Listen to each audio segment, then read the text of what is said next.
Sara is a 17-year-old girl who lives in Makoko in Lagos, Nigeria. When she was 14 years old, she was raped by her stepfather. She reported the incident to her mother, but her mother did not believe her. Instead, she was beaten and warned never to repeat her story to anyone else. Sara's stepfather continued to abuse her sexually, but she never told anyone about the incidents again. She feared that she would be blamed and shamed by her family and community. At the age of 15, Sara got tired of it all. She dropped out of school and ran away from home. With nowhere to go, she met a woman who offered her shelter and protection, but the woman turned out to be a pimp who forced her into prostitution.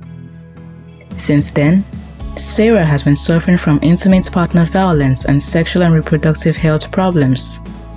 She has no access to health care, legal aid, or social support. She feels trapped and hopeless. Sara is not alone in her predicament. Her story is quite common, especially among adolescent girls and young women living in slums in Nigeria.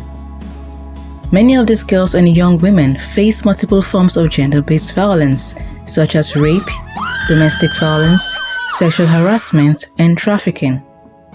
They also lack information and services on sexual and reproductive health, which puts them at risk of unwanted pregnancies, sexually transmitted infections, and HIV and AIDS. These issues are often intertwined and reinforce each other, creating a vicious cycle of poverty, illiteracy, stigmatization, and marginalization. The culture of silence and stigma surrounding gender-based violence and sexual and reproductive health is a major barrier to addressing these issues. Many adolescent girls and young women do not report their experiences of violence or seek help because they fear being blamed, rejected, punished, or ostracized by their families, partners, or communities. They also face challenges in accessing the available support systems such as health facilities, police stations, or courts. From the perspective of the police, some of the challenges include sexual and gender-based violence is a family matter that should be so handled. Impunities among officers due to bribery from perpetrators. Lack of resources to investigate cases of sexual and gender-based violence. Frequent changes of investigating police officers due to transfers. From the perspective of the law and courts, some of the challenges include delay in prosecution discourage victims from reporting. Overburden of government lawyers due to staff shortage. Challenge in finding evidence and witnesses to prosecute perpetrators.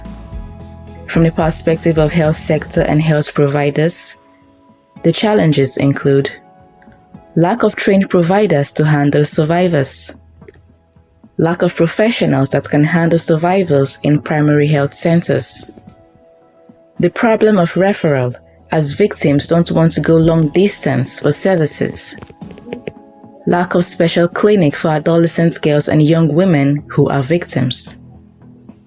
This is the situation of many Saras living in different slums across Nigeria, and sadly, there seems to be no help in sight. The question is, what can Sara do?